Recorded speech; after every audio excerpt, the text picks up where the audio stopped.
Now, welcome to another re-review for Season 1 of The Mandalorian. This time it is Chapter 6, The Prisoner. And let's waste no time and get right to that recap. All right.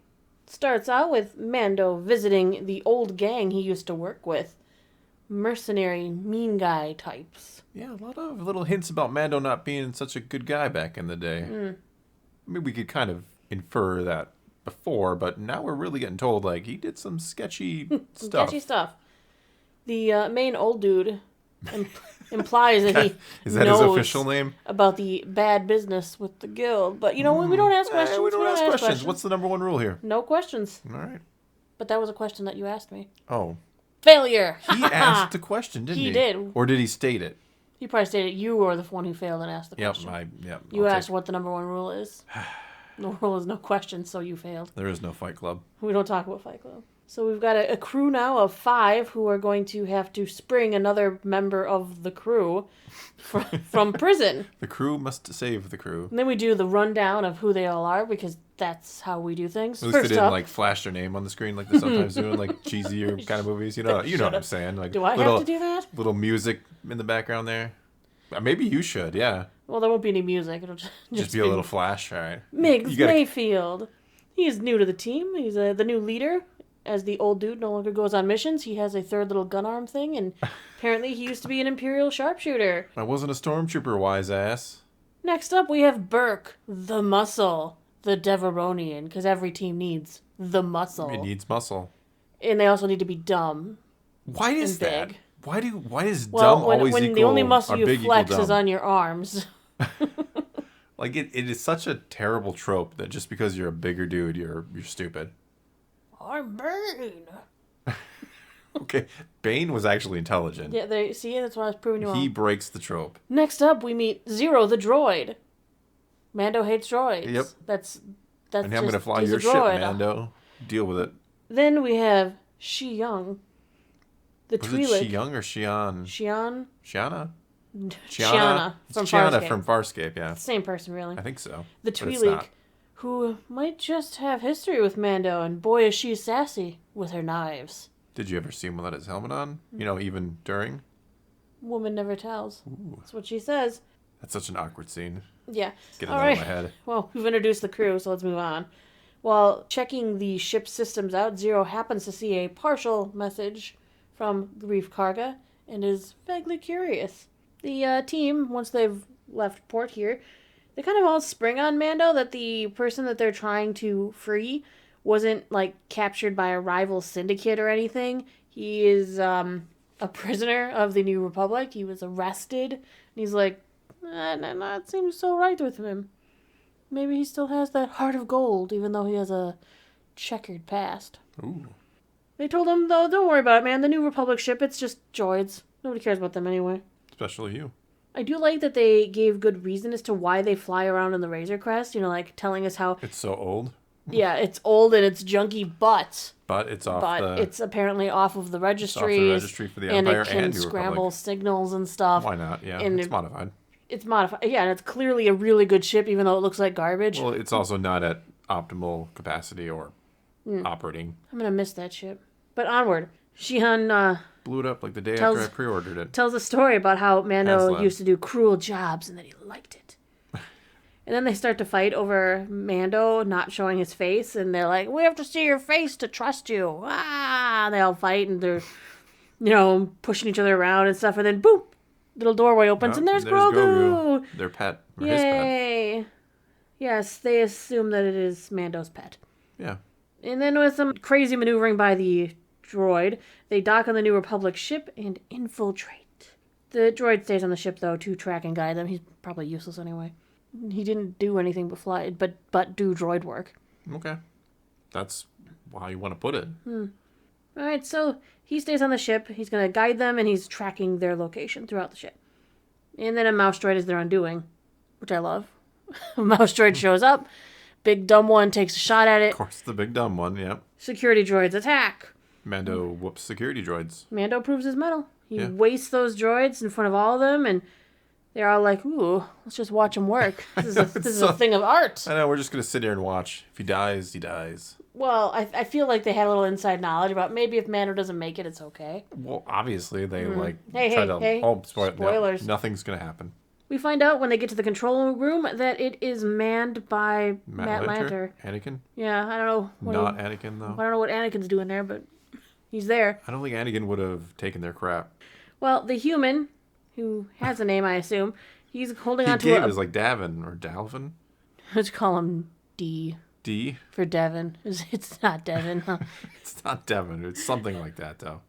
He does give it. Dat Lanter. No.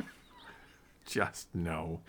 All right, well, he's holding onto a beacon that can call the New Republic, and he's nervous. Mando starts talking him down like, hey, man, we're not going to kill you. We're not going to kill you. Just let us do our thing, and we'll leave, and it'll be fine. But the team is, like, bickering with one another because they're like, no, man, we totally want to kill him. Yeah. And Mando's like, I don't want to kill him. And then the Twi'lek goes a little crazy, and she kills him. Yep. But the beacon has been pressed, giving them 20 minutes to find the prisoner and leave. The prisoner in question, we find out, is Quinn, Shion's brother, who apparently was abandoned by Mando at one time. And they throw behind. And then they throw Mando in a cell, like, haha, tough luck, Mando. You're never gonna get out of there, not in like 30 seconds. No. Zero repaired Grief's transmission, so he knows the whole message now. Mando, meanwhile, escapes the cell with relative ease, returns to the He's out of there in under a minute. He's like a pizza. Yeah, and he returns to the control room to get his revenge. Meanwhile, Grogu on the ship now has made himself known to Zero and decides he's going to play hide and seek with the droid. Gotta do something with that droid, right? Mando watches them split up on the screens there and decides to hunt them down one at a time. Cats. We take these reviews so seriously, don't we? So do the cats. Yeah. I hide the toy, they find the toy. Mm-hmm. That's why we're chuckling, because it was hidden immediately before we started this recording. Mm-hmm. And they were sleeping. Mando takes on Burke first, struggling to overcome the Deveronian's natural strength. He eventually does so by closing the blast doors on him. I thought he was killed. I was hoping, because... What do you mean you were hoping? Did you not like him? Take things seriously. Well, Mando didn't probably know he wasn't going to kill him. I'm pretty sure Mando thought he was going to kill him. He did that same thing in episode 1, essentially. Yeah, he just chopped his horns off. We might have to take a break and stop the cats. That might be really annoying for anybody listening to this, because it's annoying for us. And we're back. All right, next, Mando fights his old fling. Easy. Yeah. Then he, horror movie style, takes out Migs. Which was cool, yeah. It was cool. He's like, flash of light, there he is. Flash of light, he's a little closer, flash of light, oh, you're dead. But he's not dead, No, he didn't really kill him. They revealed that at the very end, though. Yes. In the meantime, I was like... they all lived. They're all dead. Huh. Alright, so we're down to just Quinn, who simply offers to be cuffed so Mando can take him, get him out of there and he can still get paid. Yeah. And he still gets to be free, so he doesn't care. Yeah, everybody wins except for the people who didn't escape. On the ship, Mando then shoots at Zero, who was about to shoot Grogu, which was cute because Grogu thought he did something. He did. He thought he magically forced him. Yep. Force shot him. Yeah. So Mando did it. He did his job. He returns to the station to get paid. He takes his cut, he gets on the ship, and he's like, no questions asked. That's the rule. And then the double cross. Is it a double cross? Because he was double crossed first. You're just getting even. Okay, the triple cross? No, it's like... quadruple cross. It's like... crisscross.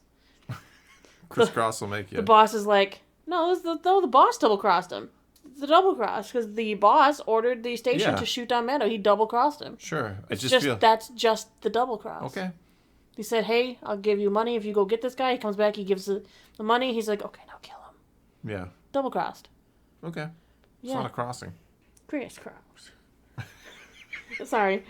So the boss orders them to shoot him down, which is when Quinn finds out that Mando stuck the New Republic beacon on him, and Dave Filoni flies in to attack the station, all in a good day's work for Mando and Son.